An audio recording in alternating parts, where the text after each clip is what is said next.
Hi, and welcome to the Crit Hit Wild podcast, where we cover all things Marvel Crisis Protocol, and we do a new character every week. This week, we're here to talk about an oldie but a goodie, Omega Red, and I'm your host, Fred.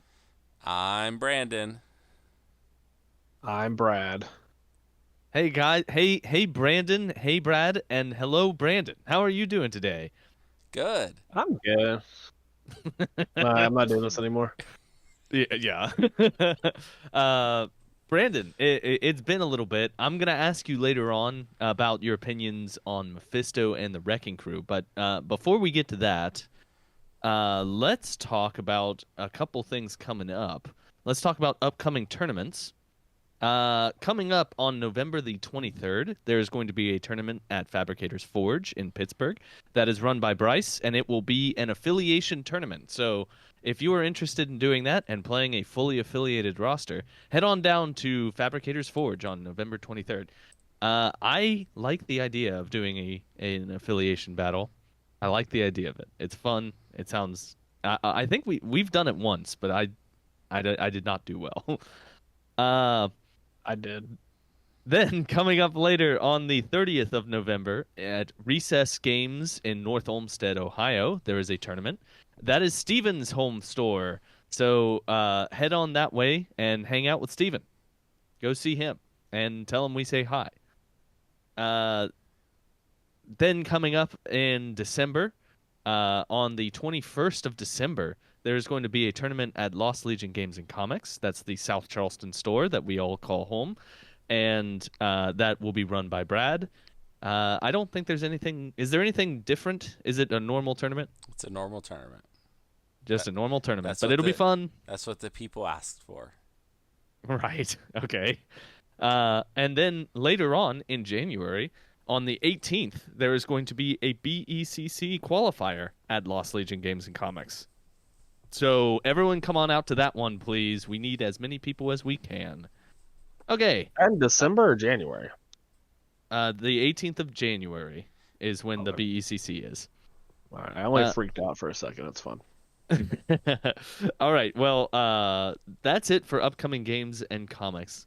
Next up, let's talk about news out of AMG, which we weirdly have some of. What comics Okay. did you talk about? Did I say comics?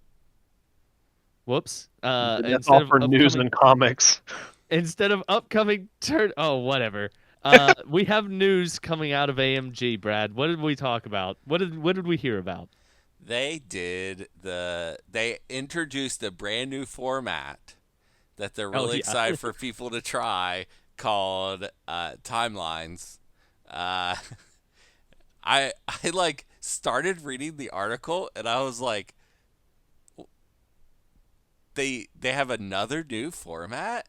And then, like, I read the description of the format in the article. I'm like, wait a minute, what's going on? They reused their article from last year and changed nothing. Like Uh, what are they doing over there? I They need don't a new media know. personality. They need someone to handle this. They're professionals that do this better than them. So what really happened was they did a rotation on the playable characters and tactics cards and crisis cards this time. So we have a new Timelines event. And for the people who don't remember the Timelines event, I don't know how you don't. It caught on like gangbusters. Everybody loves it. You build three lists that can't share anything in common. So you have to have completely unique characters, tactics cards, and crisis cards. And then you designate them list one, two, or three. And then you play them in order one, two, three for 32 players. And then if it goes up to 64, you do one, two, three again. And then they cut to top eight and you play them three, two, one. Yeah, Woo. yeah. Oh, now hold. I you sound like that's not a good idea. I kind of like the idea behind timelines. Like I like the restriction. It makes you think through way in advance 30 characters and 30 tactics cards that you're gonna bring. Now that being said, Brad, what's the killing factor here on timelines? Well, As always, Fred's wrong. uh, the killing factor for me is that you have to play. You don't have any agency where when to play your list. There's also the fact that these are at big cons with which a lot of people fly into, and having to carry 30 characters is a much bigger burden than having to carry 10 to the convention to play the format. That's true. That's very true. Yeah. Uh, and Brandon's probably gonna say that it sucks that you can't play with all your models, and as long as the format isn't the main format, I don't mind restrictions. Its existence is fine. I will never participate. That's fine. Even though you can play Dracula leader and pretty much your entire list is unchanged, you can't play a Baron Zemo. Let's see how many people I can play. I'll do some research here. Okay. Well, I feel like the one thing that wasn't stated is there is a very restrictive list of Yes. characters that Yeah. you're allowed to bring, and tactics cards that you're allowed to bring, and like There there are affiliations where there is not a leader that you can bring. Like That they just don't have a leader. yeah. I can You, bring 5 models and 7 tactics cards. that's pretty good. Well, Better than a lot of people. 4 of them came out 2 weeks ago, Yeah. Oh boy. Yeah. and the other one is Blade. That's it. Everyone else is gone. the affiliation, then you don't have Drax in your list. Drax is playable. You can add him. There are affiliations you cannot play at all, like Criminal Syndicate. There are ones that are completely untouched, like Black Order and Guardians. And Bizarre. Yeah. Weirdly, like why is Guardians untouched? and there's a lot of kaiju. So She-Hulk's in the format, regular Hulk's in the format, Cosmic Ghost Rider, Thanos. What's the other one? Oh, Malekith. New Yeah, Thor. like all of these characters are huge and taken a lot. I don't know. I don't know what the parameters are for why they have for what models they're allowed to take. I don't know where they come up with it. Do they There's just the throw Immortal darts Hulk. at a board? You cannot bring the Immortal Hulk. No, you cannot bring Yeah. Immortal Hulk. But Why? you bring regular Hulk. Well, they said that they're only gonna have one version of a character in the list.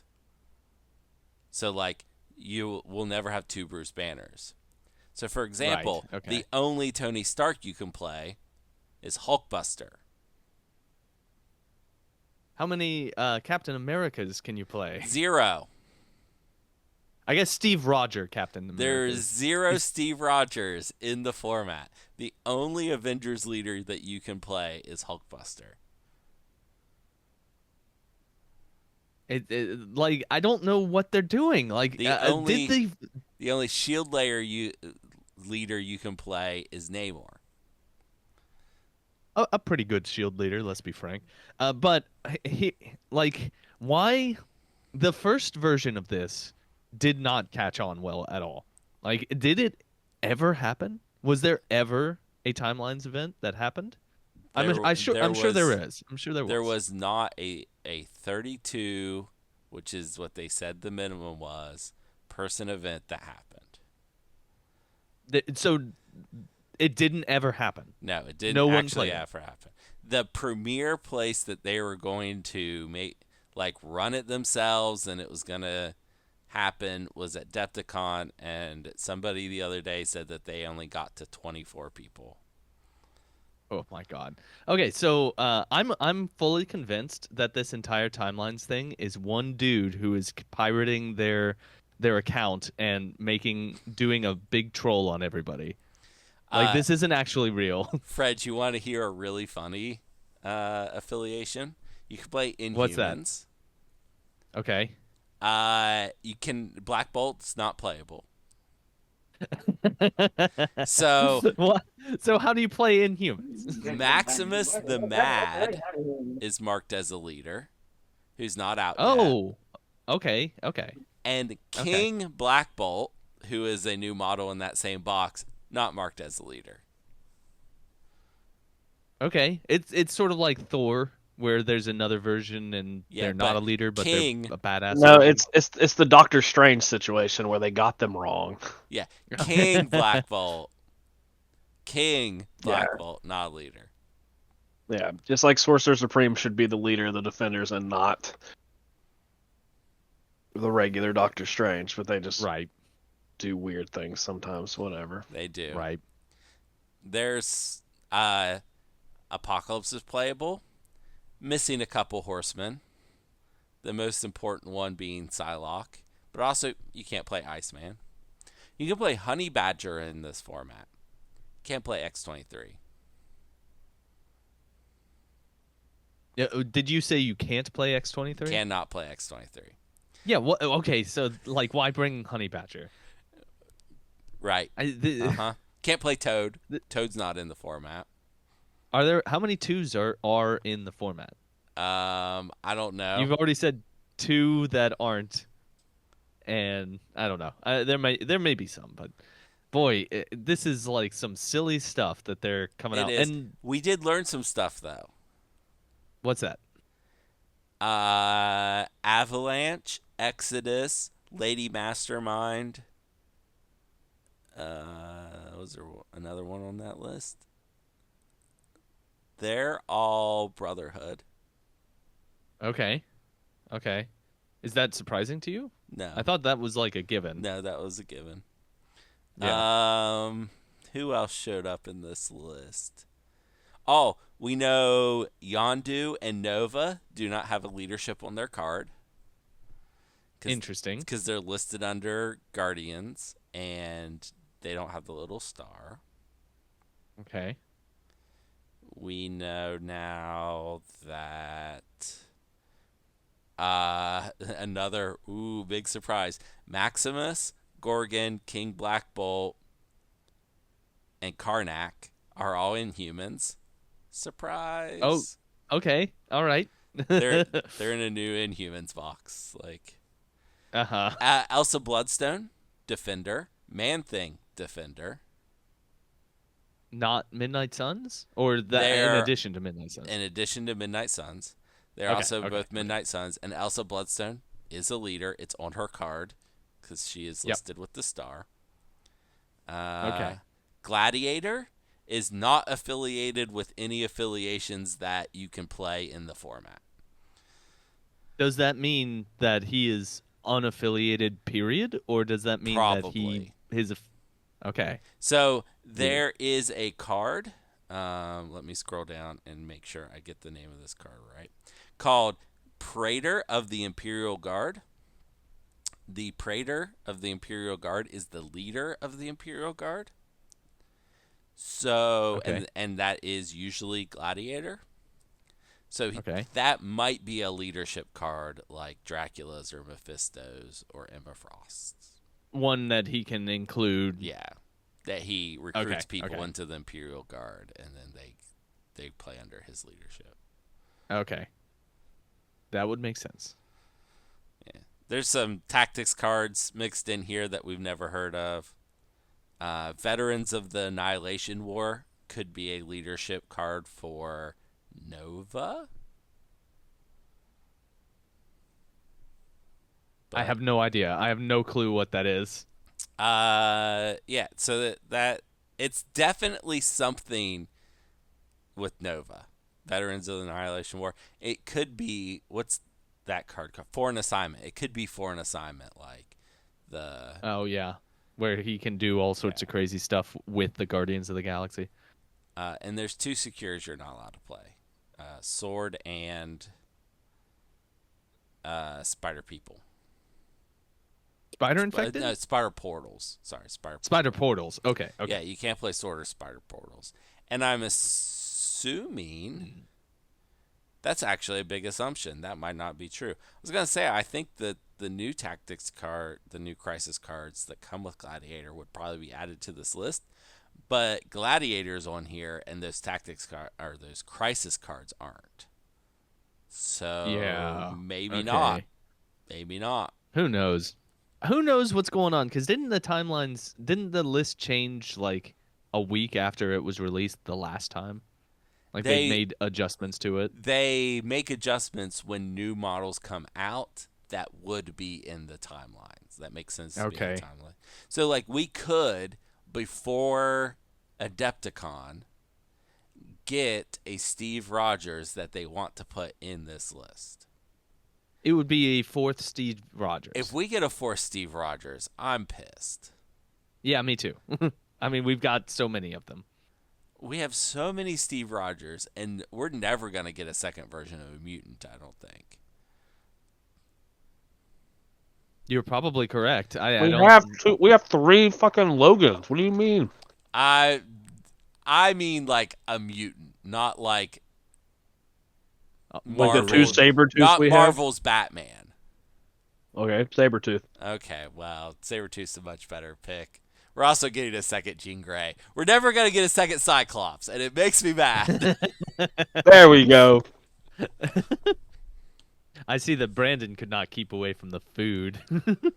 All right, well, this is weird. This is insane. Like, I feel think like it's a their bad communication. format. I think it's terrible. Yeah, I do too. Their communication of it is real bad. I feel like they need a social media manager. They need someone whose job is to manage communication, and they don't have anyone like that, and it's a real problem. Like they need to Oh, hear these things that people are not happy Fred, with this. Yeah. what if it was on purpose that they introduced this new format?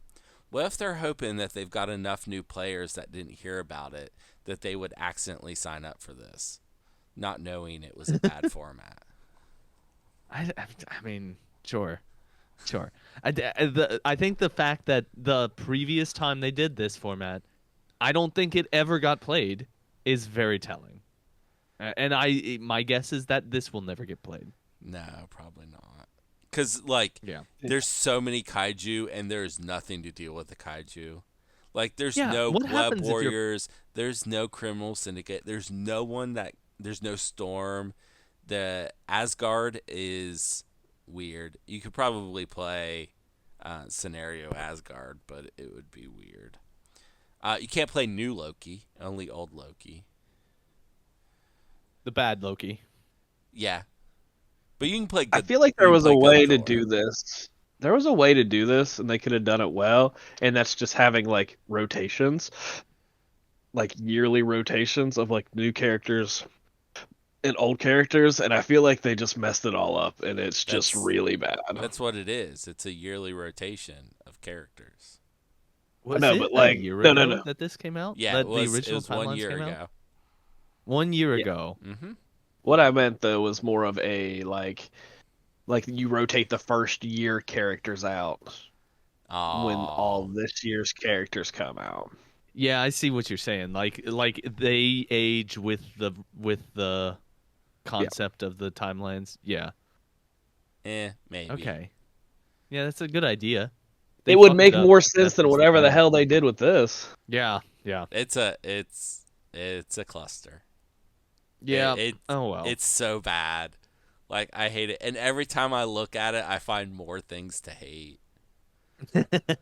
Yeah, well, this is not a good system. Like this I don't know if this will happen ever. But all right. I Let's I hope feel not. like You can play we've Hydra. we've made our peace. Yeah, yeah. You can play Hydra. Uh, We've made our peace here. only Red Is there Skull. anything else you want to add on? Is there anything else you want to talk about on this? Or can we move forward? We can move forward. All right. All right. Let's talk about games that we've played recently. So in South Charleston, we played a tournament on Saturday. It was a 3-rounder. There were 6 of us. There were 6 of us there. There was. But we had a lot of fun. It was a good tournament, and I did not do well, but that's not a surprise to anybody. Uh, let's just go through our rounds and talk about what we did. Let's start with Brandon. Hey Brandon, are you ready to talk about your round one? Are you asking if I have food in my mouth or not? Yes, that is the question that I am asking in subtext. No, I'm yeah, I'm good. Okay, okay. Round one was the Battle of the Brandons. We played Hammers and Demons. We played 19 Threat. I was playing Dracula. He was playing he was playing Black Order. He played Corvus in this game um against me. His dice were not on fire. They weren't bad. Like we just didn't do a whole lot the first couple points. The difference was I was able to get more objectives. I was able to kind of place and push off and get like objectives. I was able to kind of move some of his characters and steal some points. He wasn't able to kill my models fast enough, which is unfortunately kind of the only thing they really want to be doing. He played 19, so he also wanted to play. He also miscounted his points, and panicked and grabbed Supergiant when he should have grabbed Proxima Midnight. So he played Corvus with the Reality Gem, Ebony Maw, Cosmic Ghost Rider, and Supergiant. I think that's 19. 5, 10, 16, 17, 18. Yeah. Uh, the game was kind of lopsided. I won 18-3. Yeah. It wasn't a bad game. He was kind of experimenting with models that he hadn't got to play with Black Order before. And they did fine. Like Cosmic Ghost Rider was fine. Um, I was able to suck up. I was able to pull Ebony Maw in and get a couple attacks on him where I could pay to use his physical defense and just kind of was able to kind of get him to where he couldn't do much.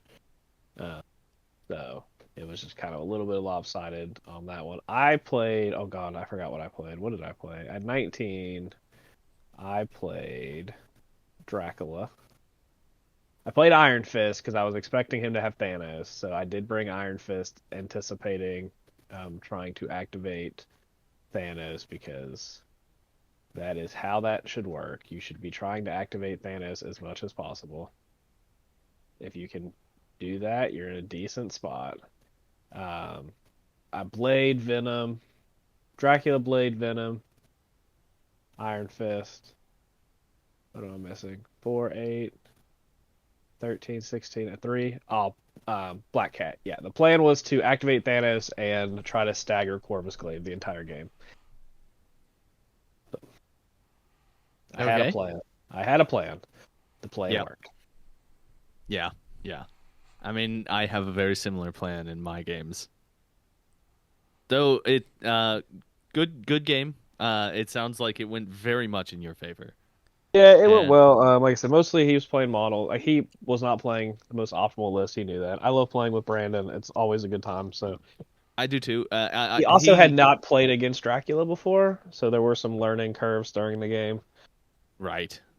That always feels good. Brandon, I think that he was trying to do different models than he's used to in all of his games, Yeah, and because he was getting feeling the itch to do something different, which I fully understand. He's used to playing a core of 16 threat of models, which is just Thanos, Proxima, and Corvus, which can feel boring if you've done it a lot. So, all yeah. right, I think well, most of the lack of Black Order is because of just pure fatigue. Like the models they've added, you don't play, right. and you're just playing kind of like there was because there was a resurgence when Cosmic Ghost Rider came. Like there was a pretty resurgence on, but Because he was then a new toy to play yeah, with.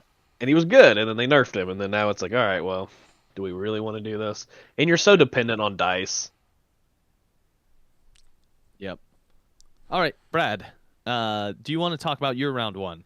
Yeah, I've actually felt really bad because the person I Your played opponent was was terrible. You had so the worst new opponent. and barely knew how to play his models.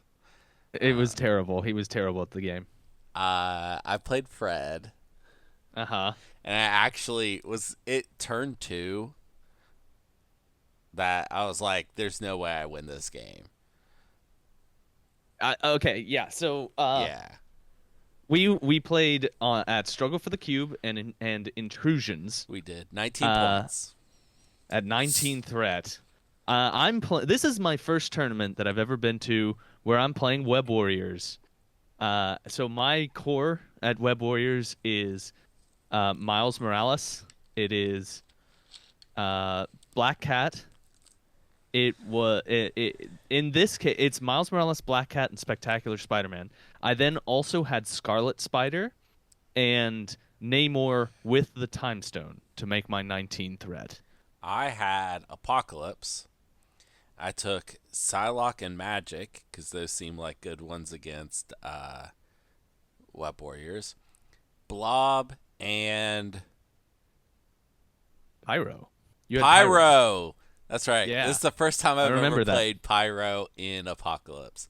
But Slow and Root on Spiders. That seemed Really like a hurts. winner. It really hurt me. Incinerate's Okay, good so too.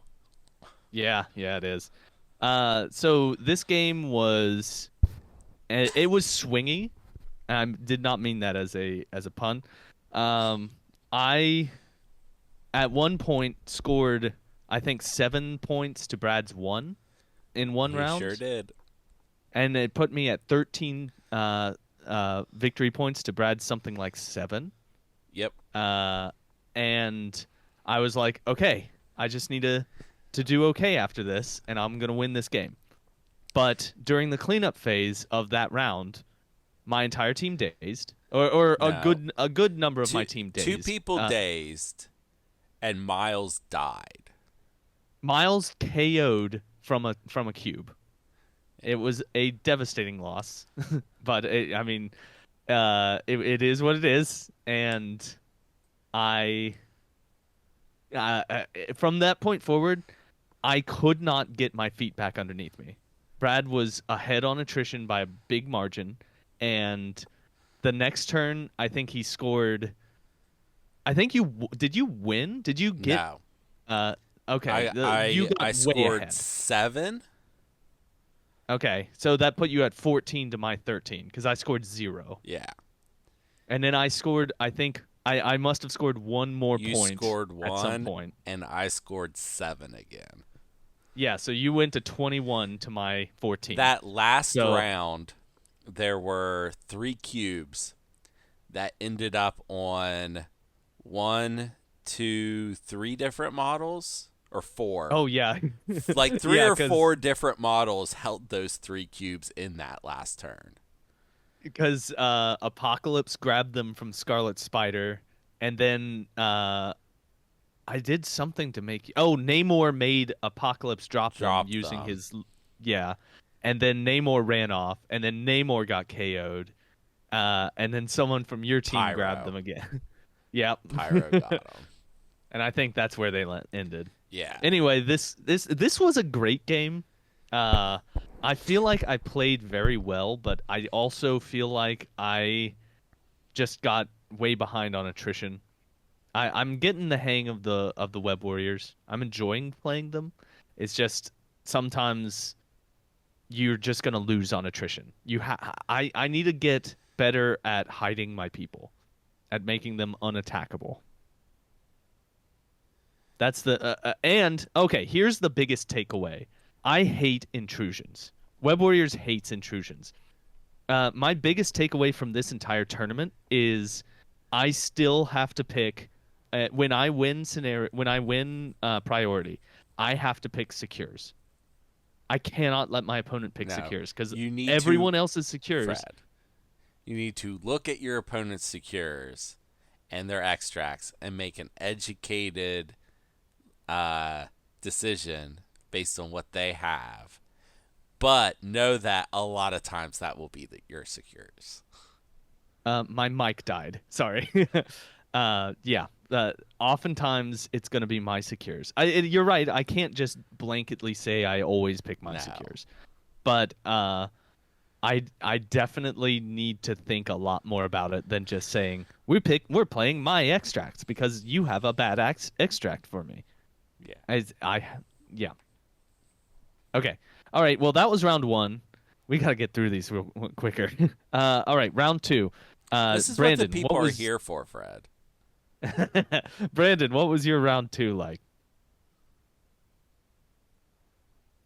Brandon's eating. Brad, what? Brad can talk about round two. Your mic's Hey, dying again. Hey, Brad, tell us about your round two. Yeah, yeah. Brandon and I played. So we were Struggle for the Cube and Intrusions again. So that's 2 rounds in a row for me.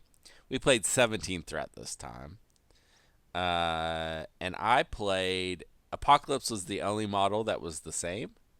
I played Deadpool, Wolverine, and Colossus in this game. Uh, and Brandon played some Dracula. He played Venom, Werewolf by Night, and Iron Fist. I'm sure he was planning to Iron Fist my Apocalypse, but he ended up Iron Fisting a Colossus.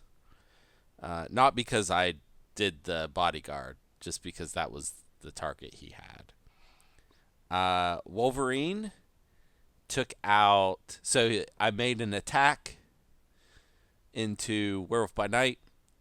I did a little bit of damage. Werewolf by Night attacked him back, did nothing.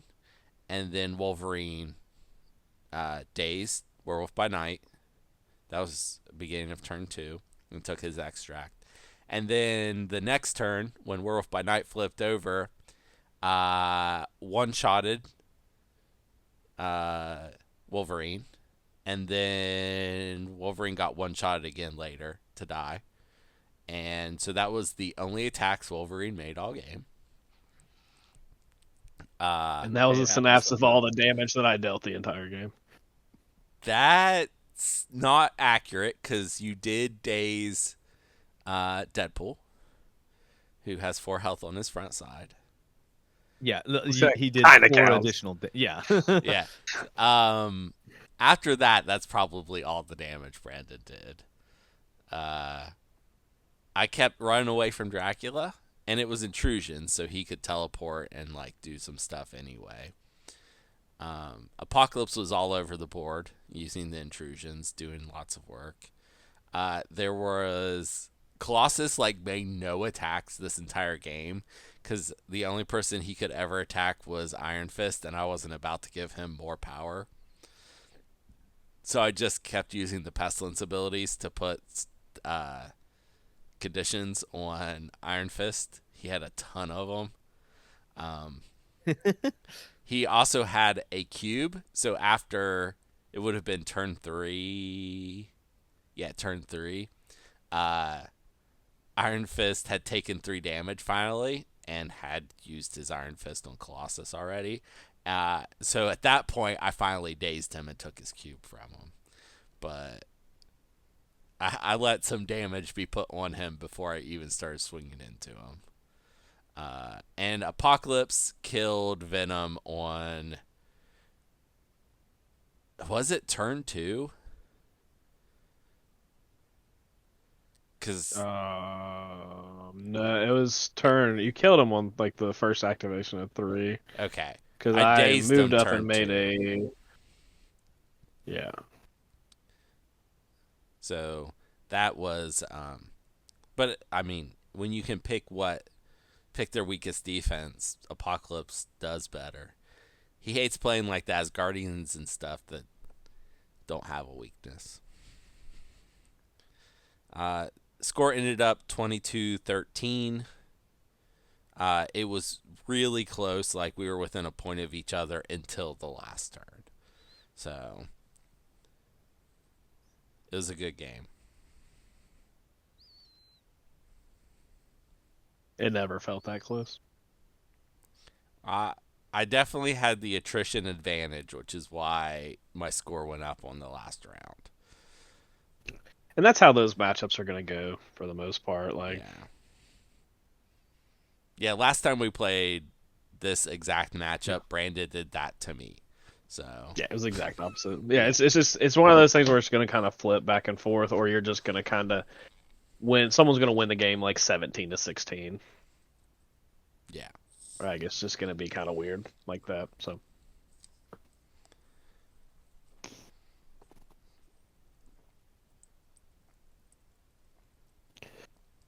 fun theme brewing of Brad not playing anyone that he doesn't get to play normally. Oh, yeah. Is Fred back or I don't know. He's not talking. Did he do his round 2? He hasn't, right? nah? Yeah, he hasn't talked about it. We'll circle back to him. How about you talk about your round 3? Yeah, round three, I gotta play Justin or JP. We played Gamma Research, so we played 15 Threat. He was playing Winter Guard. Um, so he played Crimson Dynamo, Omega Red, Beta Ray Bill, and Red Guardian. I played Dracula, Werewolf by Night, Baron Zemo, and Bullseye. Um, sorry, I had a cough. I was probably slightly overconfident in this matchup. Like it did not feel like this was a good matchup for him, unfortunately. In this scenario, also lack of experience against both the monsters. Being able to play four models that can do reactive stuff Yeah, that's the always entire tough. time. Yeah, being able to that was he beamed one time um, Zemo, Werewolf, and Dracula with Dynamo, and I was able to attack back, and counter strike. Jeez. So yeah, it's and being able to do it and time it and just do it weird. It's like, and then he was doing like incremental damage to Dracula, but not enough to like be incredible. The problem was I was sitting on 6 power a lot, so I was able to attack back with the spender and then throw him. And Crimson Dynamo is not a huge fan of being thrown like medium when he moves short. Like so he's kind of just bouncing around. So I was being able to do that and then being able to push Omega Red out of the fight um, was really relevant to pretty much everything that went on in that game. The dice also like he wasn't rolling hot dice on offense. Um, my dice were definitely better. I don't they weren't like super hot, but they were definitely better. They were definitely better than when I played Brad. Um, but I like I know all those both Gamma and Research. I mean I know the beam setup, but it didn't feel the Well, team didn't feel like it was you had a good counter to great. the beam of Yeah. counterattacks. Yeah, having everything to do against it, it's one of those where it's like because it's hard because you're at that point you're like if Counter Strike does any damage, then you have a 7 die attack and like possibly like a 6 die attack. And the thing is with Werewolf, you can then place so you can get out of the beam. Mm. So if he does survive, you can get out of the second one. Um, so I mean, he did good with Dynamo. Dynamo was really the only model that felt did anything. I was able to kind of get Bill under control early. I was able to keep Omega Red out of the fight. And Red Guardian just died. I think he's like 5-5 health, right? He's Uh, something like, yeah, it's pretty small. yeah, I think I put 2 attacks into him, dazed him, and then he Comrades Keepered. I believe the Spender. The problem was he was bleeding from Dracula, so he like Comrades Keepered that, and then just died because I was able to reroll everything and just Cooked him. yeah, it just didn't work out well. It was love playing JP again, great opponent. Light, I think, just from inexperience and not getting to play against the monsters. My dice were just a little bit better than his, but I was also able. That was the big thing. He we talked about it afterwards. He was like, it was just all the displacement, being able to have the throws on the spinders for both the monsters, plus the hypnotic stare from Dracula, being able to just get them away. And when it's down the center, almost everyone's within range 3. So like Dracula at the end of his activation is just gaining like 3 to 4 power because everyone besides Bill was bleeding. Because Bill doesn't bleed. So, Right. So- Okay. Fred. I'm back. Yeah, I'm you're- not on my microphone. I'm on my phone because my mic died in a way that I don't know how to fix. At least not in this moment. So, sorry about that, everybody. round 2. Our round two, my round two, I played against Borka, and this was another case where I won priority, and so I was like, I'll pick my extracts, and that really lost me this game, like immediately, because Borka was playing Cabal, and we drew his gamma waves, and he chose 15 as the threat value. So I'm sitting here with Spider Foes, or not Spider Foes, Web Warriors, and I'm looking across the table at Red Skull 3, Malekith, and Shang-Chi at 15 threat. And it's Gamma, so it's straight down the middle. It's also struggle for the cubes, so I'm going to get eaten alive by my extracts. And this game, this was no contest. I did not stand a chance at point 1.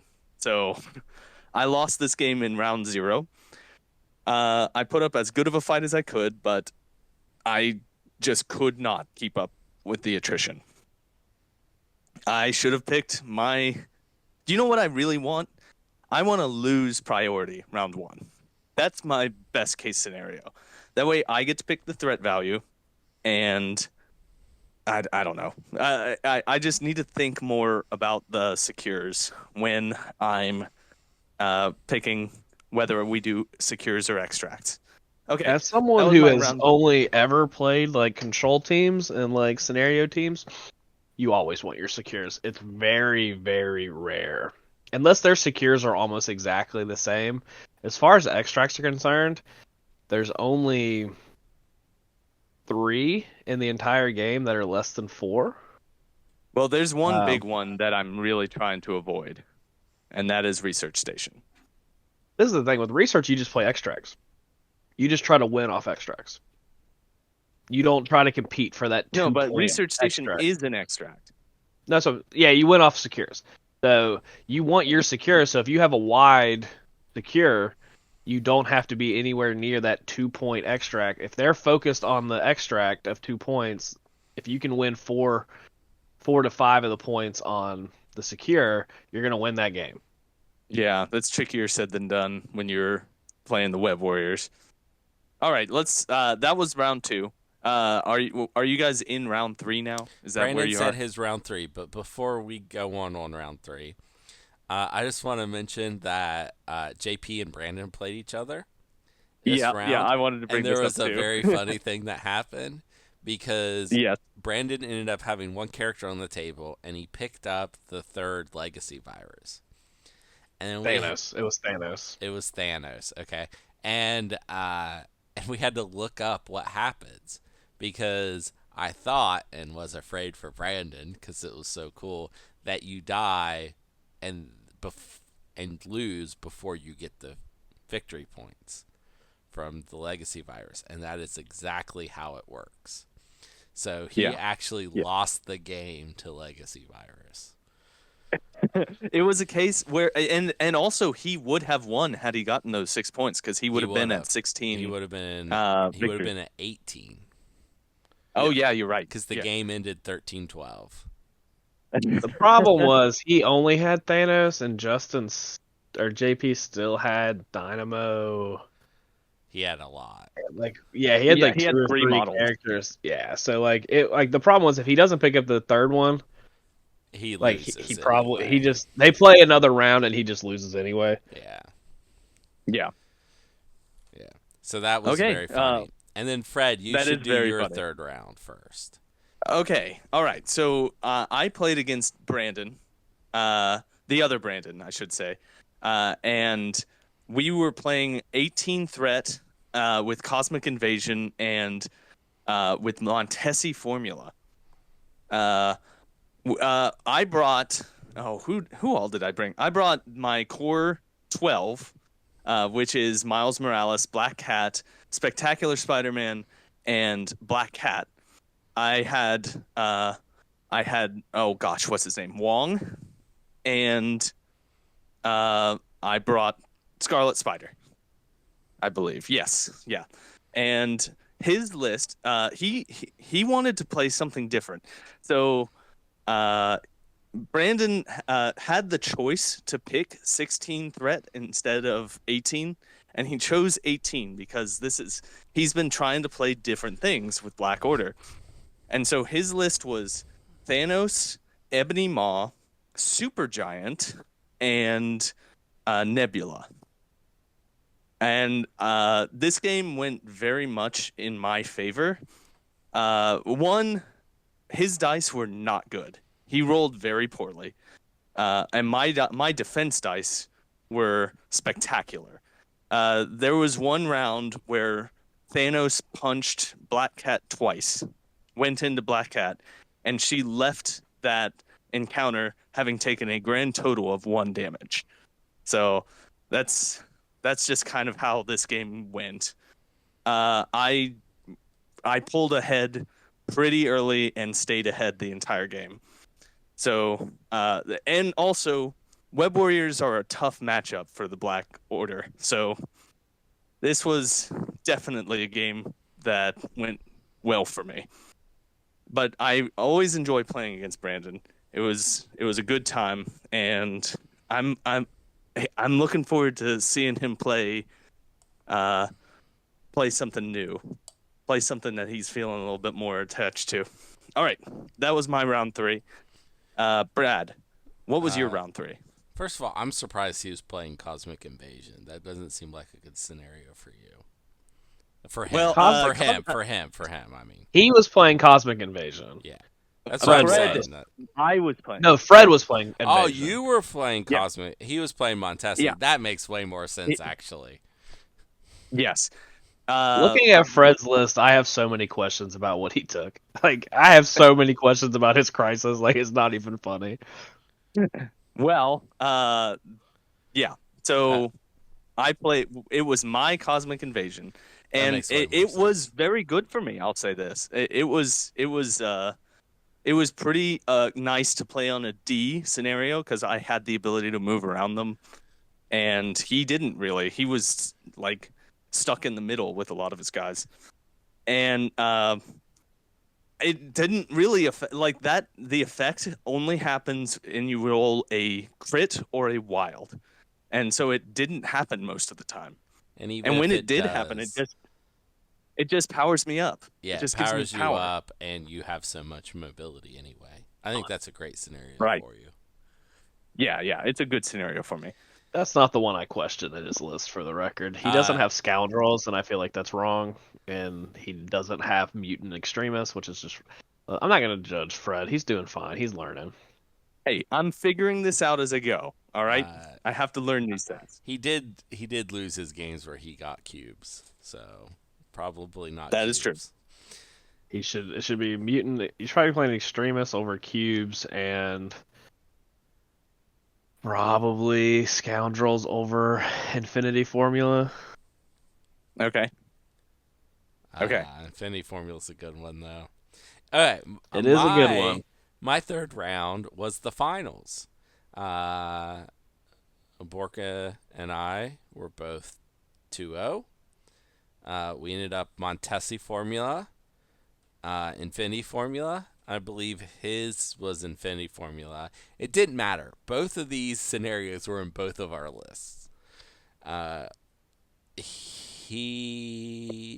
picked 18 because 18 is my sweet spot. I can play Apocalypse, Colossus, Wolverine, Psylocke. He played Red Skull Master. No, not Master of Hydra. Master of the World. Master of the World. Yeah, Master of the World. Malekith, Ultron 2, Metal Tyrant, and Bullseye, which was very scary. I'm so sad that Yeah. he played Bullseye Why? because he had Bob in his list. Oh, did he? Yeah. Bullseye did And I not. want to. Bullseye did nothing this whole game. You know what Bob would have done? He would have shot a freaking rocket right in Apocalypse's face. He probably could have done that. Bullseye did get him like a point or two from sitting on a thing. Colossus didn't do much this game. He targeted down Wolverine and killed him before he got to make a single attack this game, which was really the that a game theme? changer. Well, I at least got to make attacks against you, Brandon. I got nothing. Every attack you made against me with Wolverine just killed someone, essentially. So you did have that going for you. 50-50. One of them didn't. One of them did. I attacked him twice. Psylocke didn't really do much this game. The Infinity Formula, Colossus and Psylocke were on my Infinity Formulas, and the fight was straight down the middle where the Montesi was. I was planning to grab Montesi's and then go to the flanks, but it never really happened. Apocalypse ended up getting flipped shortly after Wolverine died. On his flip side, though, he was healing like crazy. So I patched him up with Colossus at 1 point for 3, and he still had 2 or 3 damage on him. But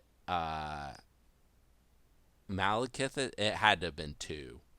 Malekith attacked him and did 1 damage, which then he automatically heals, and then tried to put conditions on him, and when I told him, I heal from those, Bork was like, I don't put the conditions on. I'm like, I don't think you have a choice. Like, read your card to make sure, but it probably doesn't say May. I haven't found one that does. And he read it, and he's like, nope, I have to put them on there. And so I healed the final 2 on him. So he went from 5 out of 8 damage to none.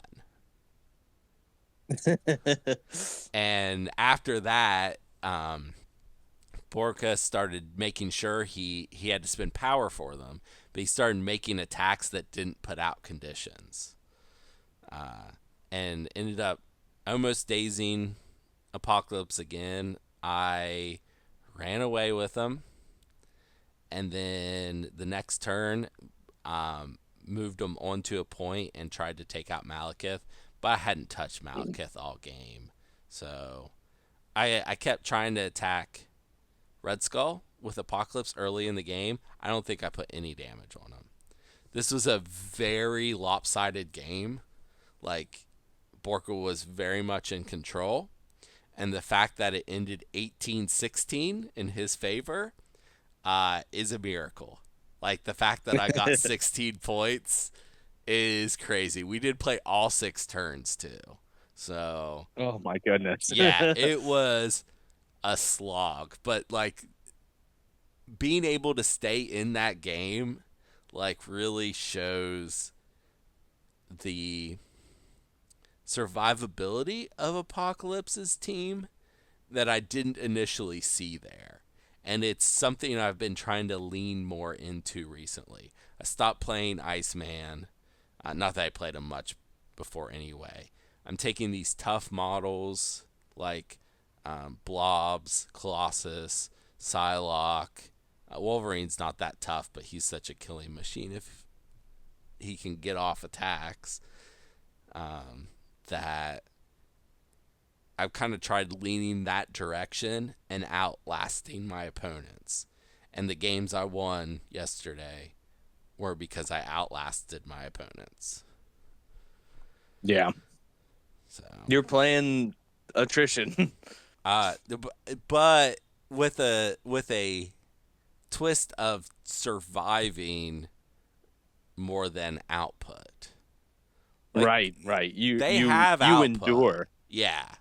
I endure until like I can eventually swing far enough. It also means I'm playing much longer games. I was the last game done the first round, and I think we were the last one done the third round. And Yeah. I don't like that because when I was playing X-Men, I was one of the first ones done. Yeah. Even at Second Wind when I was playing Apocalypse, but playing it differently than I do now. I was usually done really early. Um, One I'd way like or to. another. I would like to yeah, disagree with your statement. You just every attack you made against me, you killed. Like every activation you had that you made an attack, you dazed or killed somebody. that's not true. Outside of round one, it is 100% true because you never attacked with Colossus. I didn't attack with Colossus. Wolverine's only attacks ended up dazing someone. Apocalypse dazed or killed someone on every Okay, activation. Apocalypse is the only person I attacked with in our games, really. Besides that, those two attacks with Wolverine, I don't think I ever attacked with Colossus or Deadpool because their targets weren't good. I wasn't about to attack Dracula with Deadpool just so you could kill me with Dracula. Yeah, I thought it was a good idea, but No. I didn't say. So Listen, I I didn't say you did make didn't. the attack. That's all I'm saying is like every time you attacked, every time you made it an activation where you made an attack, someone dazed or KO'd. So every time my 6-point model activated, I dazed or KO'd a model. Okay. Yeah. The one that can All right. change his thing to target your weakest defense. Oh, Listen, okay. Imagine that. My I. 6-point model that can attack your weakness killed and dazed models. That's all I'm saying. Crazy. I ended up All second. right. All right. I ended up second. Yep. Borka, of course, won. Brandon got third. I didn't do great. I got like fifth, I think. Oh well. I scored the most VPs out of anyone. I was pretty proud of that. Yeah. You got 21 in your first round. I did 21, a 16 third round, and 22 the second round. You're welcome. Okay then. Well, that was our tournament. It was a lot of fun, and I look forward to our December tournament. Fred, That'll you be the next finished. tournament we participate in. Fred, you finished fourth. Okay. Well, it didn't feel good. All right. Well, let's move on. Brandon, I'm gonna throw this over to you. What's a real and I mean this, make them quick. What's your take on the Wrecking Crew and on Mephisto? Which one do you want first? Start with the Wrecking Crew. The Wrecking Crew. I'm pulling them up now. Fourth threat. Yeah. I did listen to this episode. I don't agree with a lot that you guys had to say. Okay. Not in a bad way. This character guarantees as long as someone's within three of him that he can make three attacks a turn. No matter what. Because he gets 2 power in the power phase. If he's within range 3, he can do Instructable, which will gain him a power, which gives him the third power that he needs to take him down, boys. Both these characters have something in common, which is if someone's in range 3, they can make 3 attacks. That's true. That's Both true. activations. This model has the defenses are solid with 4-3-4. Doesn't have any like damage reduction. Does have bulldoze. And he's on a large base. I think bulldoze will be a lot worse. Than like the I other don't. versions of those effects that we've seen, like with Rhino. Mm-hmm. Um, I feel like I need to reiterate. Keep it quick. yeah, Don't it's go been through the whole 30 card. seconds. I need you to calm yourself down. The cool thing about this one is if they're in range 2, I think he's going to be really good on Mayor Fisk, because they'll be giving out stuns with the thing, being able to suplex stagger. For for just a wild, and if you're with range 2, you get 2 attacks at that, and then you can pay your 3 power if you have it to do the Wrecking Ball Fling. So you have 2 chances to get a stagger, and then you get the throw as long as you've done damage. It is only 4 dice. Hopefully you can destroy some stuff and add dice to it, but I definitely think he's pretty good at 6/6 for 4 on a large base. I don't think you're using bulldoze a lot, but I think has enough output to give conditions, and on a large base will definitely get in the way. So the small move's not as relevant on the base. So I think he's pretty good. I think he's I think he's in that B to B plus area. Mm-hmm. Okay. Mephisto. Apparently, someone on this podcast gave Mephisto like a C plus. Yeah. We're evaluating his mental capacity at this point. Mephisto's in the same boat as a 5 thread. He's 7/7, which is pretty consistent anymore. Medium move, right? He's not on a large base. Yes, I'm pretty sure he's on a medium base. Yeah. Immune Incinerate's really relevant. He is going to be an absolute monster as far as playing on demons downtown would be concerned. Again, you can Hellfire Lash and Eternal Bargain. You can make 3 attacks every turn, pretty much guaranteed, as long as someone's within range 3. The place also helps movement, so getting 3 attacks and a move and 1 activation, real good. He also, with his Devil Deal tokens, has defensive tech.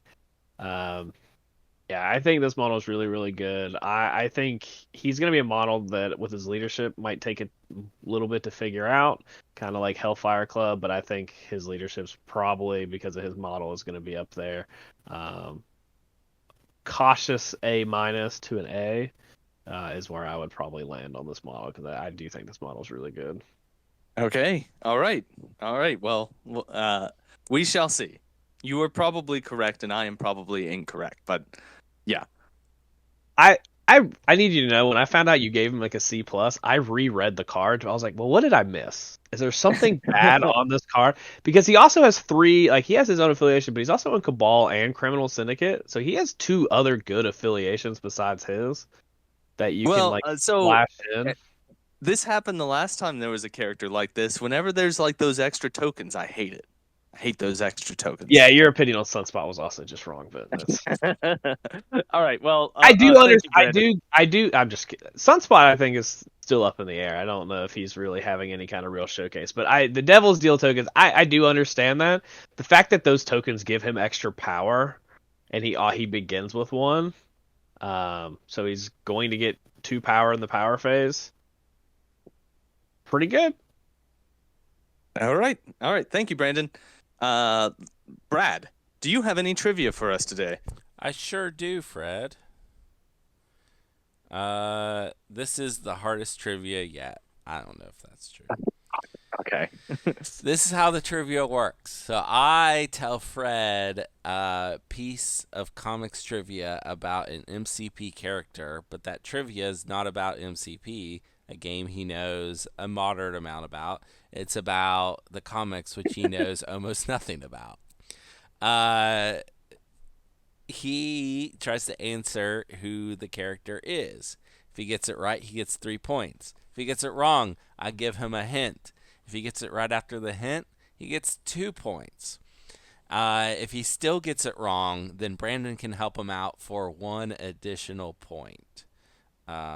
Fred needs 6 points to win, and that's how the game works. Brandon, do you have any questions? I'm Gucci. Okay, let's start.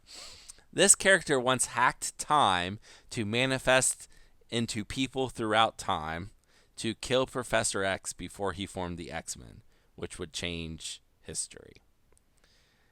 Okay. Oh, I'm not done. sorry. Go ahead. They would take over the bodies of those people to try to carry out the assassination. But Wolverine, with the help of Xavier, mind traveled in time into his own earlier versions to stop this character. Okay, I distinctly remember you talking about this, and I distinctly remember Wolverine being the person that went against this. Do you know what the problem is? You don't remember I who it don't was? remember who it was. I don't know who this is. Okay, so they're trying to kill Professor X. Uh, and uh, was it? Oh, I have no idea. My go-to would be a mutant, but that's probably not correct. Because I don't know the books that I've been reading that you have given me, the very few of them, the mutants have been very unified, or mostly unified. Actually, not really, but like a lot more kumbaya than trying to murder each other in the past. So my guess, uh, I still think that it's gonna be. Is it Shadow King? Is it Shadow King? That is incorrect. Your hint. Okay. This character and Sabretooth adopt a tiger together. Is that That's it? it. Is it Mystique? It is not Mystique. Okay. Brandon, do you know who this is? Are they bald? I'm not going to answer any further questions. I'm gonna go with Cassandra Nova. That is incorrect. That is, however, a very good guess. I could see this being Cassandra Nova, given what information I have given you. It is actually Omega Red. Hey. Okay. I could definitely see them both adopting a tiger together. Yeah. Uh, That checks the boxes. this character was abandoned at a young age and spent their childhood alone in the woods until a government agent took this character and some other characters into his care and trained them in the use of their powers. The government agent then forms a super team controlled by the government from these superpowered people he's collected, although he actually has a nefarious purpose for them. This character and the rest of his team Hmm.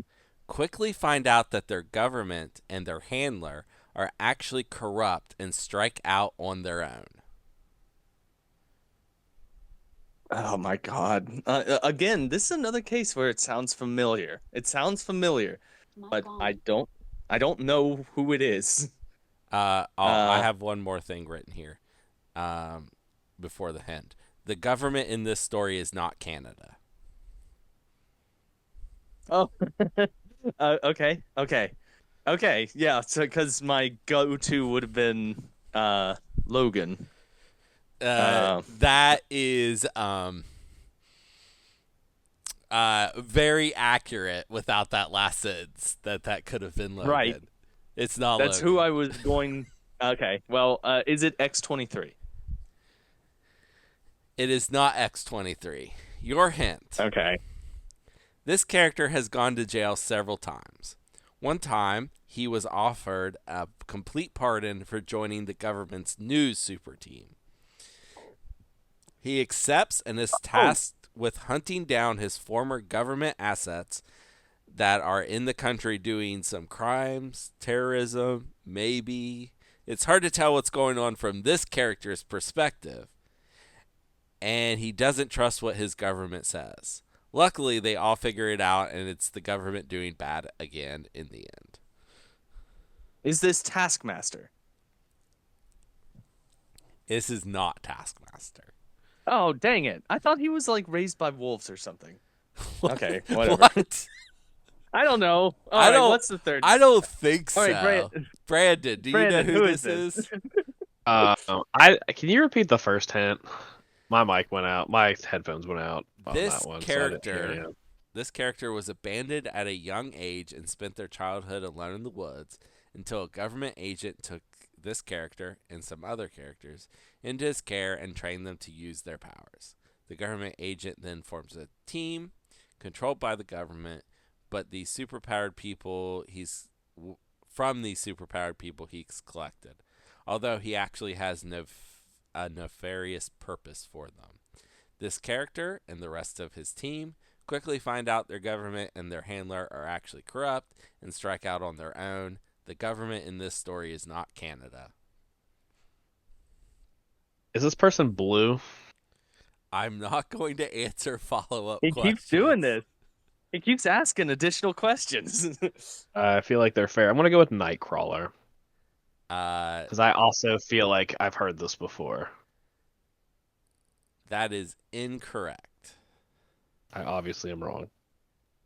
It is Ursa Major. Oh, okay. I was still stuck in the North American continent. I needed to think about Russia. Yeah, it was. Well, the Soviet Union for that first clue, and Russia for the second. Yes. Okay. Your final one, and just for a score check, real quick, Fred, you have 0 points. Yep. Crushing it. This character moves to LA from very far away and ends up joining a superhero team with a character they were tasked with capturing. After going back home, this character joins a different superhero team with their brother. Oh, jeez. Okay. All right. Well, we're getting so obscure here. They move to LA from very far away, and then they move back home and join a different superhero team with their brother. Yeah, and the first one, they were on a team with someone they were supposed to capture. Someone they were supposed. Okay. All right. Is this Beta Ray Bill? No, not Beta Ray Bill. Hold on. No, I'm thinking it's an Asgardian because very far away makes me think it's. Is it Thor? Is it Thor? It is not Thor. Okay. This character, whose powers are to tap into the energy of another dimension, was killed by Weapon 12, a super sentinel created by John Sublime in The World. The World is a time-accelerated bubble that's bigger on the inside, where the people who work for John Sublime, can iterate on super weapons to create the perfect killing machine. For example, Weapon 16, the All God, which is an intelligent religion. This character is able to resurrect themselves later when one of the other characters going by this name loses control of the same dimensional energy, and this character uses their body to resurrect themselves. Oh my goodness. Okay. So it's a character who's got a specific name, and that name passes to other people. They get their power from. Can you say exact like they get their power from tapping into a different dimension? Is that what you said? Yes. That is correct. They get their power by tapping into a different dimension? The energy, who is this? The energy of another dimension, yes. Okay, all right. Gosh. Okay, so they traveled. I'm ready with my additional question, so. They have a brother too. They do. And I have specifically told you that these people are siblings. This person and their brother. Yes. Although that doesn't help me. I don't have any idea, man. Is this someone who taps? Is it Cable? It's not Cable. He doesn't have a brother. He has a sister. But I've already said it. Okay. No, you can change it. You talked yourself out of it, and I didn't confirm or deny. Okay. It traveled from very. I'm gonna say Cable, and I'm wrong, just because I have no idea who it is. You are wrong. Brandon, do you have a guess? Not a question, a guess. But I have a question and then a guess. I'm not going to answer the question. Is this character's name also a symbol? I'm not going to answer the question. All right, I'm gonna go with Darkstar. Darkstar is correct. It's 1 point, Because Oh. Fred. apparently Fred at no point thought about going down the Winter Guard hole of models there. Well, I feel like you just have said the fourth answer there, Brandon. You're hopping on. Hold on. Okay. First of all, the character that she was sent to capture was Black Widow. And Russia is okay. very far away from LA. Yeah. Okay. There are distances in this universe that are substantially further. Yes. She's also the but- only person that would but- be a part of Winter Guard tapping into another. Yeah, the Dark Force dimension And her Okay. brother is the Red Guardian. is A Red Guardian. a Red Guardian. Yes. He's usually called Vanguard, which is weird that they picked Red Guardian for him. Anyway, but if I said, Fred, that she moved to LA from Russia, that's too easy. Yeah, I know. It's a fine line. So your bonus question worth 4 points. What do these characters have in common? It's not an affiliation. Wait, it's not an affiliation because they do have an affiliation in Yes, common. that's not They're the all answer Winter to Guard. the question. Okay, well then, so we have Omega Red, we have Ursa Major, and we have Darkstar. I'm impressed What you the remembered the heck? second one, Fred. I'm also impressed. I remembered. I was chasing down the thought that it was Winter Guard already, but I didn't think. Okay. So what do they have in common?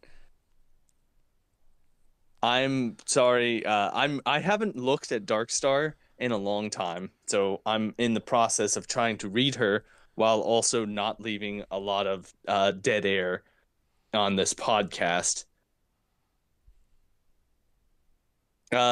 It's when do they all have a defensive tech when they're targeted? No, that doesn't make any sense. No. Oh my gosh, I don't have any idea if it's not that they're all. Oh, I might Winter have. Guard. I have a guess. Can I guess? If Fred wants to give up, there are 2 acceptable answers that I can think of. I only know of one thing for sure that all three of these models have in common. What is that?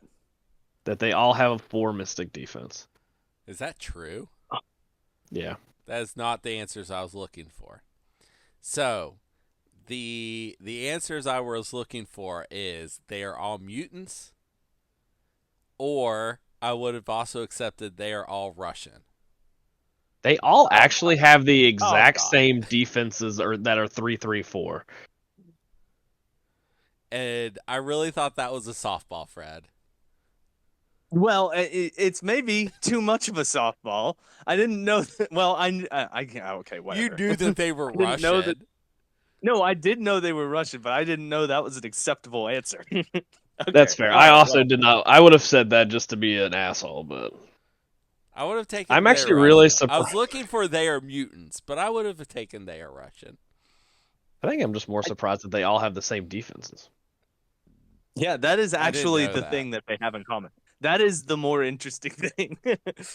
All right, Hey. Brad. Well, we got 0. We got 1 point. 1 out point. out of 6. You got 0. So- Brandon got 1. For a Yeah. total of 1. I got the thing is that the only thing common on those cards are that they have the same defenses and they have the same health on the front and the back. Like not of each other, but they each have 5. Like Darkstar's 5/5, Omega Red 6/6, and Ursa 7/7. Okay then. All right. Well, thank you very much for trivia, Brad. You son of a bitch. And now let's move on to the person that we are here to talk about today. And I am going to absolutely butcher his also known as, but we're gonna go there anyway. His name is Omega Red. Hold on. He is also known as Okay. Arkady Grigorovich Rosovich. I Uh, think you nailed that, Fred. I just threw myself into it. Well, all right. His health value. Boy, he's this is an older style card, and I'm not used to it being laid out. It is laid out very differently. Uh, his defenses are 3 physical, 3 energy, and 4 mystic. He has 6 stamina on both sides of his card. He has a movement speed of slow. He is a size 3 model, and he has a threat value of 4. Hey, Brandon, why don't you do his attacks? Sure. His first attack is carbadium coils, range 3, 5 dice. It is free. It has the builder rules. After this attack is resolved, this character gains power equal to the damage dealt. It has a static drain life. After this attack is resolved, if the attack dealt damage, this character removes 1 damage from itself. His second and last attack is Red Terror, range 3, 7 dice for 4 power. Before choosing a target, this character chooses whether the attack is physical or energy.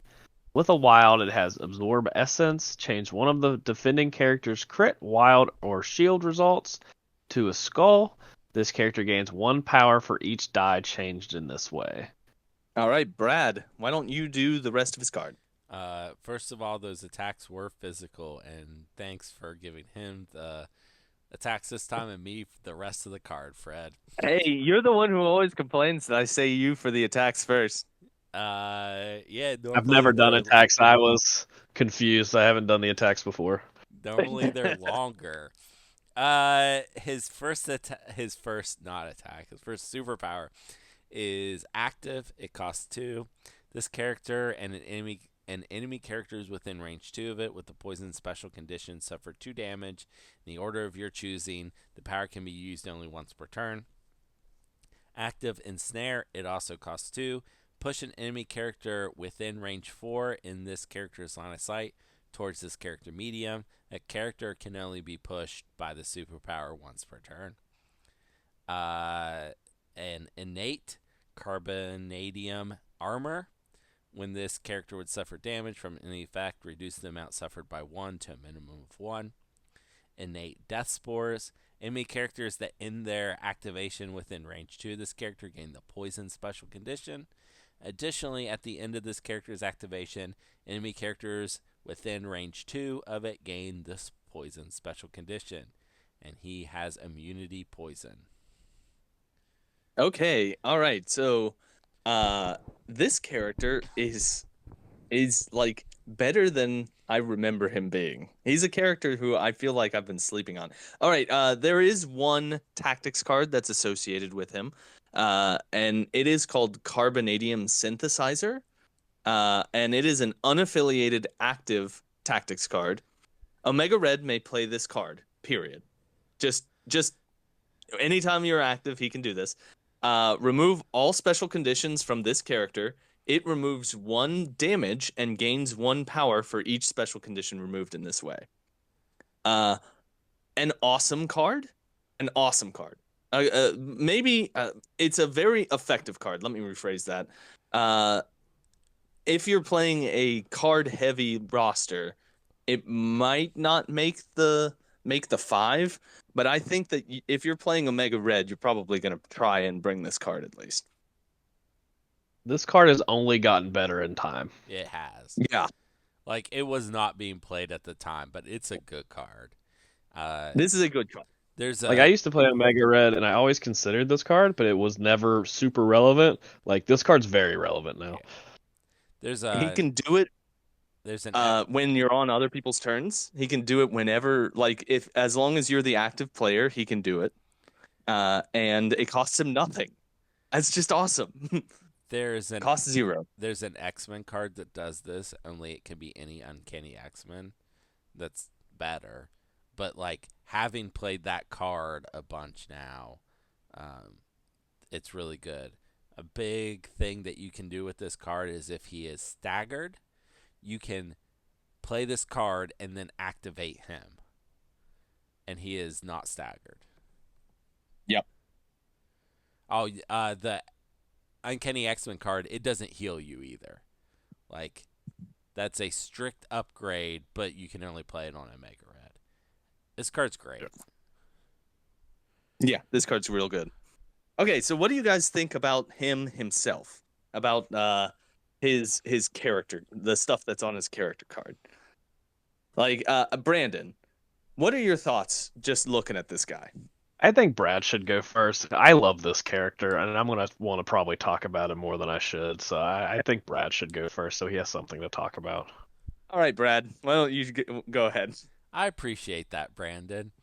So the You're big welcome. problem, because I played Omega Red when he came out, the big problem with Omega Red is having poison on people before Omega Red goes so that he can death factor. And there is so much poison in the game now that should not be a problem. If you want to play Omega Red and do the stuff he wants to do, then you should be able to put out that poison no problem. Especially now with Abomination, who shares an affiliation with them. Or you can take Abomination, who's affiliated Hydra, and Omega Red over to Hydra. Or you can play Abomination with your Winter Guard, which Omega Red is now in, and that would be really cool. Also, Ensnare is amazing. Like that Yeah, and that it's ability is there. just awesome. You can do it to any number of characters. It's just the only restriction is a character cannot be Yeah, moved multiple times. yeah, and it's range 4, which is forever, and it's a pull medium, which is so long, and you can pull through yourself. It's really good. And it's not size restricted. No It is size not restriction. size restricted. It's so good. It's the same thing. Um, Venom. Venom Venom has it. has. Yeah. Yeah. And otherwise these characters do very different things, but that ability is so good. Damage reduction's good. Him giving out poison's great in certain situations, like if you're playing him in Hydra or whatever. And poison in general is pretty good. Fred, how do you like your web warriors being poisoned? It's awful. It Yeah. sucks. It's the worst thing ever. No, Poison and root, and they can't do anything. poison root slow. Those are all terrible for Yeah. you. Uh, Yeah, they're all real bad. I like the ability to death factor and then make 2 attacks and heal the damage he took for death factor. Yeah. I, Yeah. Yeah. it would make him so much better if all they did on his entire card was make it so he didn't have to take the damage. I feel like yeah. Like, That is something that we should draw attention to, is that if he does that, it's death factor. yeah, it's If he definitely does death factor, he takes 2 damage. It he is does. a weird thing about this character is that Like, he can daze himself. He can keep accidentally daze himself. keep his slow speed, keep everything else on his card.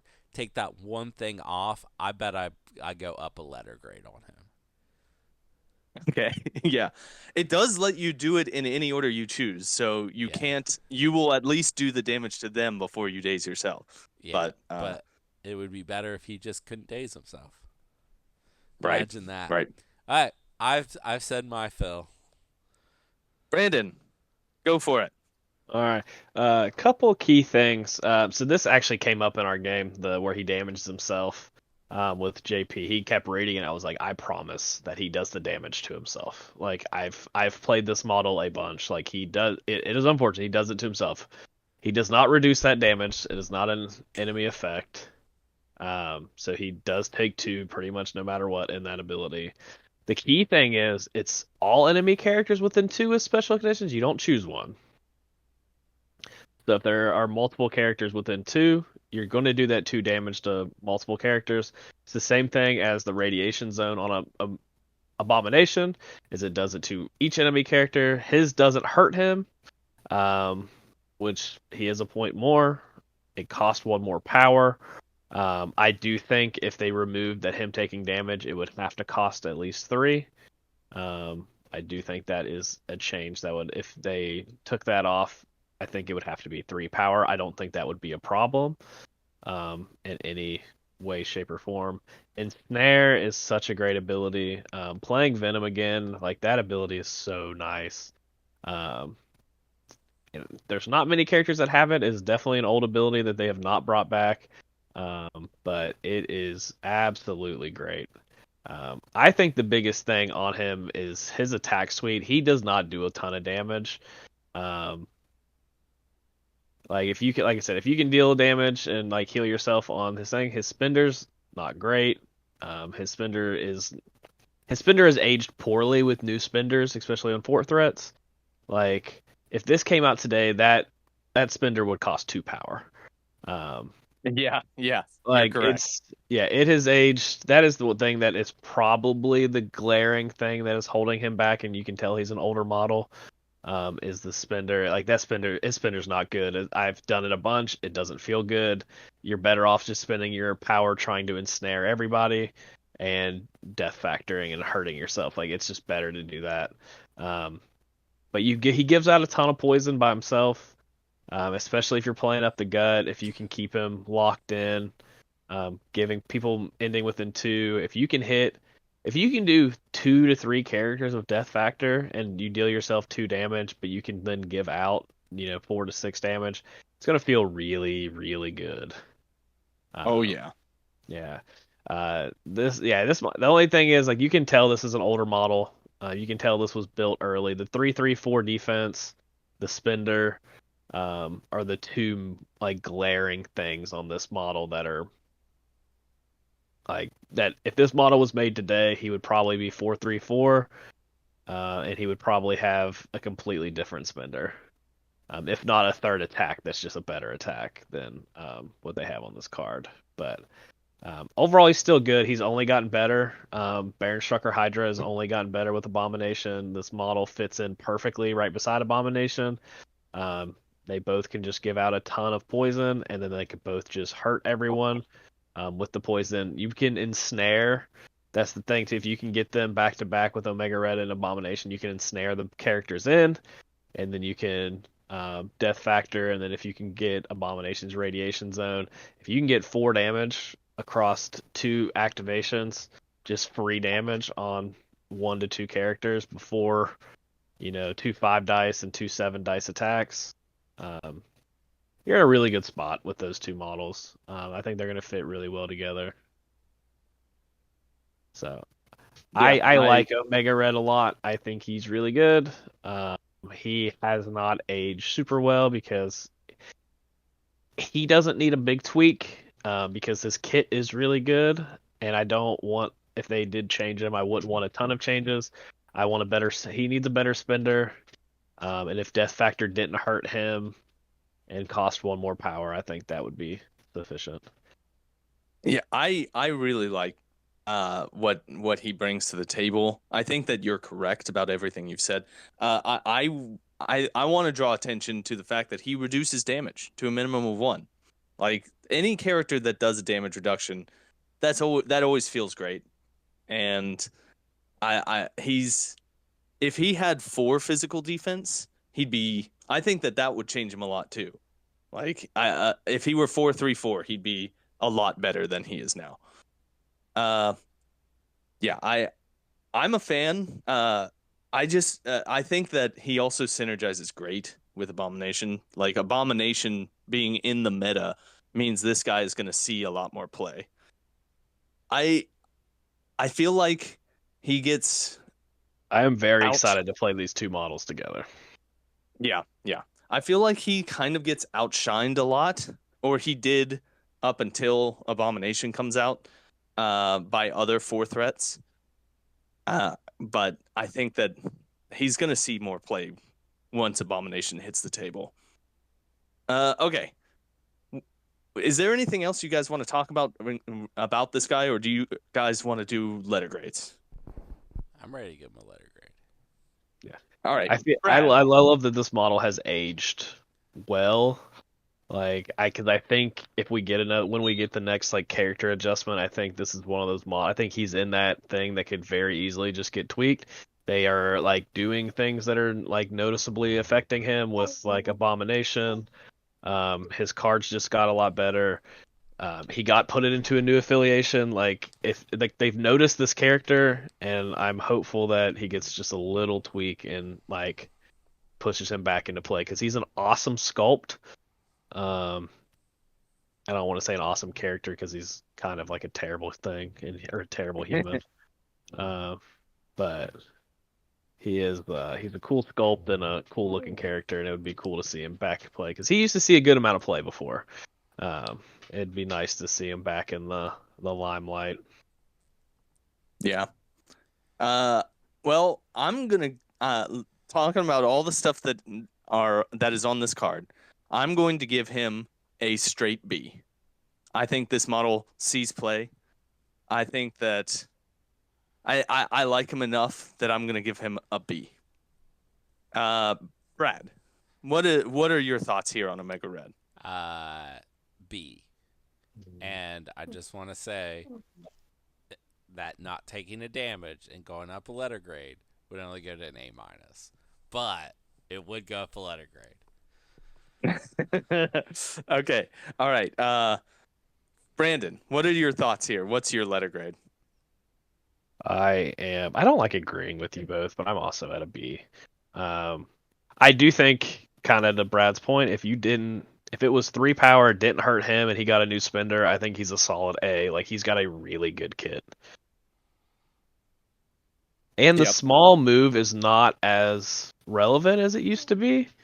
Um, He's it's on a not. medium base, and being on a medium base small move is a lot less debilitating than being on a small base. Yeah, small base, but that was even a thing before. It seemed like the scenarios were just really spread out. Like I vividly remember playing Omega Red on Terrigen Clouds and being on one side, killing the model on that side, and then sitting there like, well, Omega Red can't do anything in this fight anymore because there's nobody else on this side of the board, and it'll take him 2 activations to get to the other side. Yeah. Right.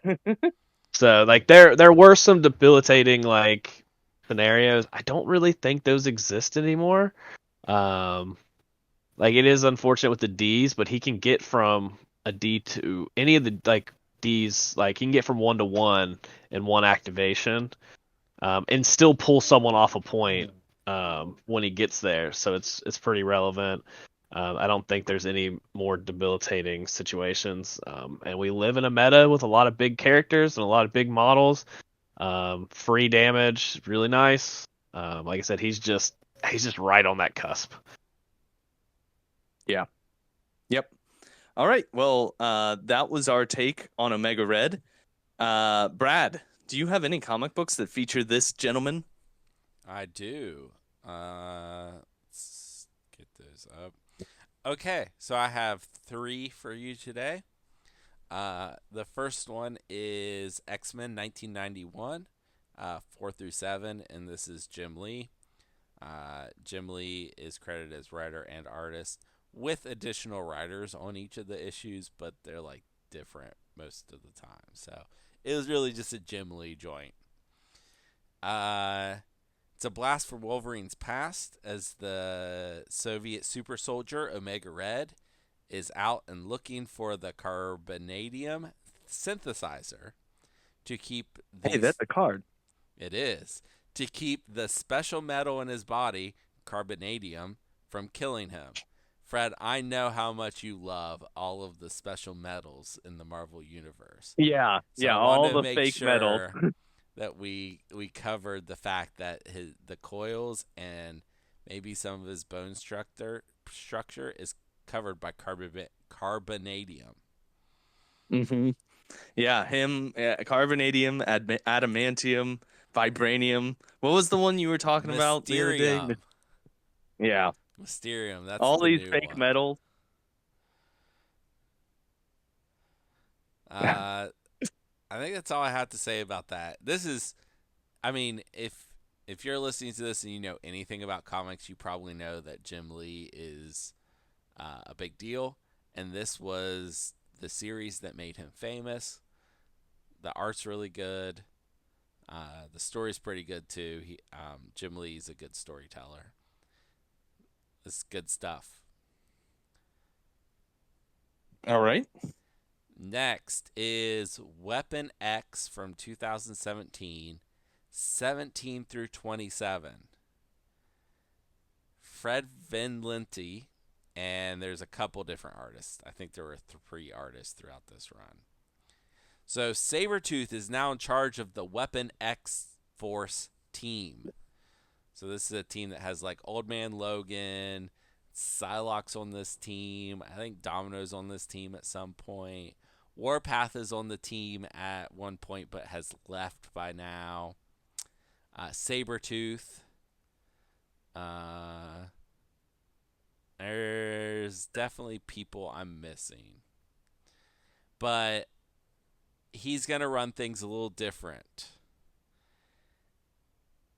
And Omega Red's going to throw a wrench into all of that. So the whole team goes to Russia and try to sort out Omega Red's past, including some family issues. This is also the story where Sabretooth and Omega Red adopt a tiger, which may help you at some point on trivia. Oh, I feel like that trivia has already. Oh, when you eventually redo the exact same hint I don't know, maybe. in the future, Maybe you can time and I'll travel. get it wrong again. Maybe you can time travel via your mind and go back in time and tell your former self about these comic recommendations so you can get some of those questions right. It seems like an insane waste of time travel, just so that I can get a trivia question right on this obscure podcast. Speaking of traveling back in time through your mind to your earlier self, the next recommendation I have is 10 Lives of Wolverine. And yes, Fred, the 10 is an X. Oh, okay. This is by Ben Percy and Josh Cassera. Omega Red has hacked the time stream with the help of Colossus's cosmonaut older brother, who is a mutant with reality warping powers. Their goal: kill Professor X before he can create the X-Men. Omega Red manifests in the bodies of people throughout history and takes them over and tries to kill Professor X. Wolverine is mentally sent back in time to possess earlier versions of himself to stop Omega Red. It's a race against time, literally. The other half of this crossover, that it's not part of this, is called X Deaths of Wolverine. Okay. So it's 10 lives because roughly Wolverine has led 10 distinctish lives, roughly. Where he's either like alone in an isolated village as a fisherman, but in different places in the world, or a lumberjack in different places of the world. So he did live in isolation, living with wolves in Canada. One of his lives, he was working for the CIA with Sabretooth, and they were doing all sorts of shady CIA stuff. He's been Weapon X. He's lived in Japan. So there's like these distinct times in his life, and there's roughly 10 of them. They kind of made the 10 work. X deaths is because Wolverine has died some unknown amount of times. It's uncountable. So this story, X Deaths of Wolverine. Hold on. So what you're saying is that the X in X deaths is not a 10. No. It is a variable. It's the variable X. Yeah. I actually like that a lot more. They like their jokes. Okay. Yeah. So this series, the companion series, because this one came out like House and Powers, where it came out over 10 weeks, and they switched back and forth between the series.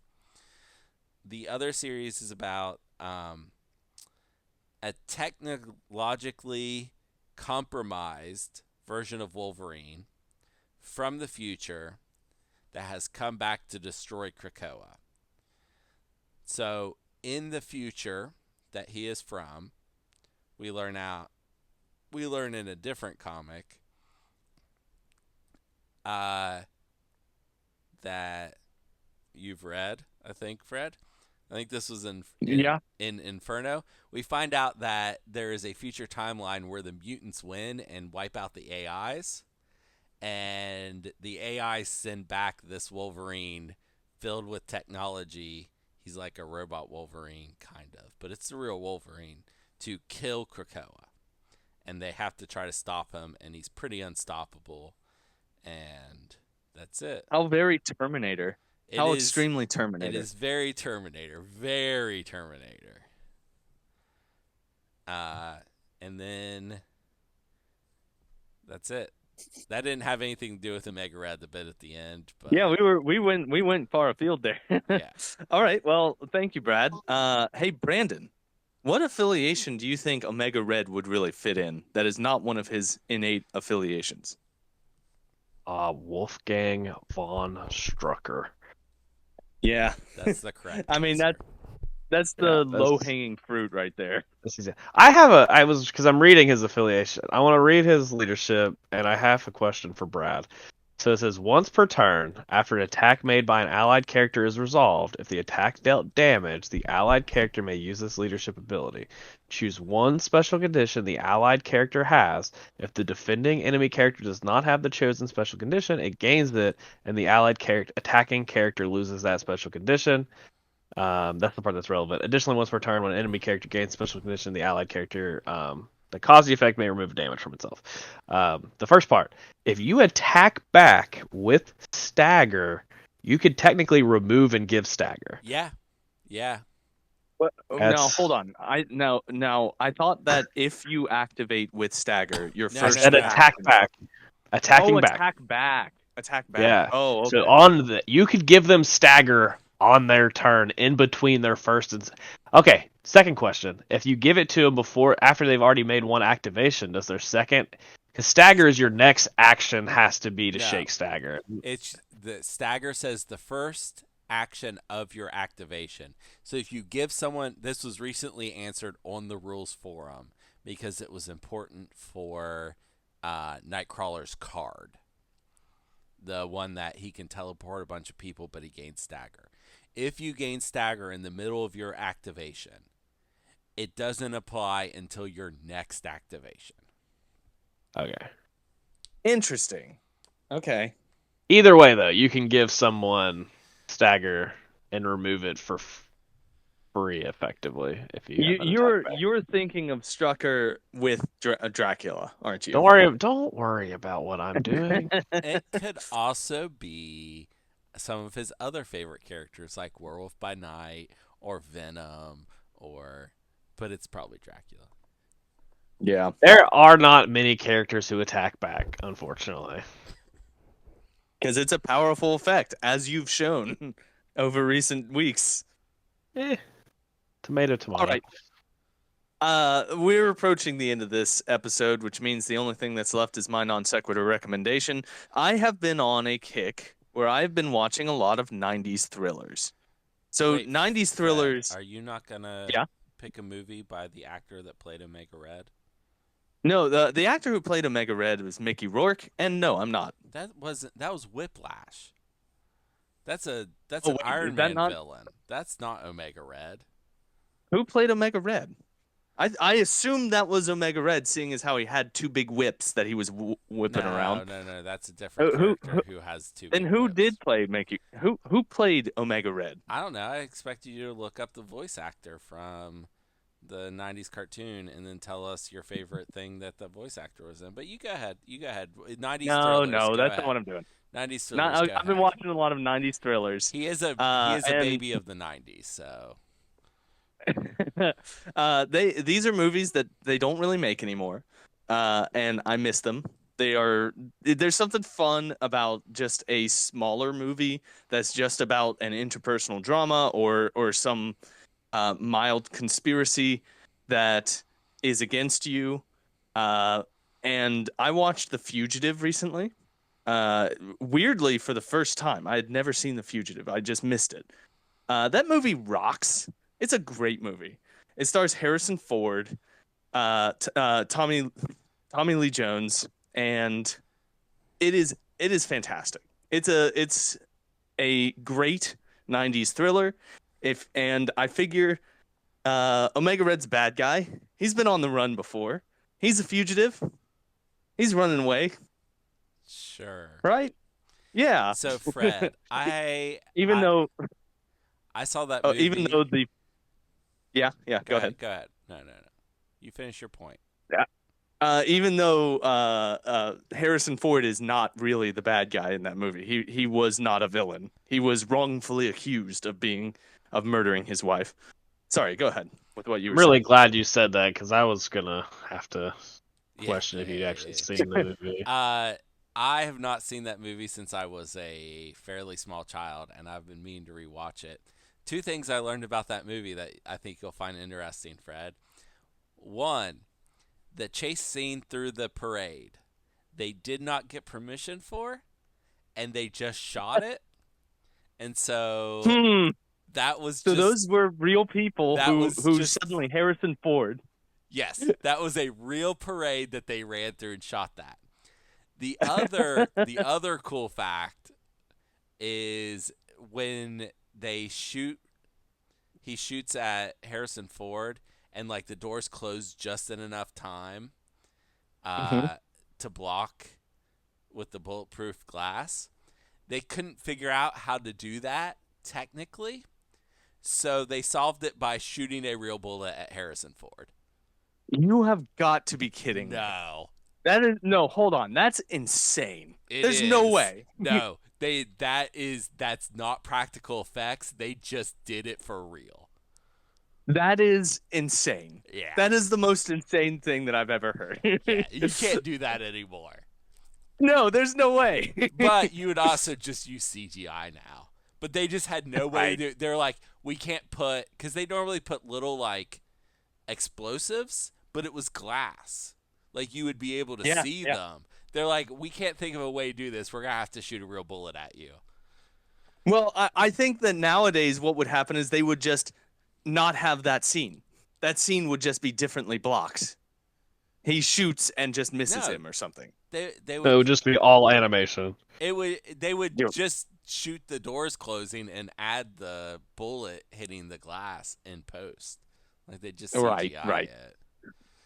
Yeah. But they shot a bullet at Harrison Ford. That's crazy. Yep. Okay, well, I learned something new today. And also, everyone go watch The Fugitive. It's really good. It holds up. It's really good. It blows my mind that you hadn't seen that movie. I know. It's 100% my crap, too. There's no reason why I haven't seen it. I haven't seen it at an age that I would understand what was going on. Or You should watch appreciate it. Or appreciate it. It's I on know. I've been meaning to watch it. Yeah. Okay, everybody. Thank you for joining me. This one was a little longer. I hope that everyone had a good time listening to our takes, and I hope that everyone out there who is listening to my voice has a wonderful rest of the week. Goodbye, everybody.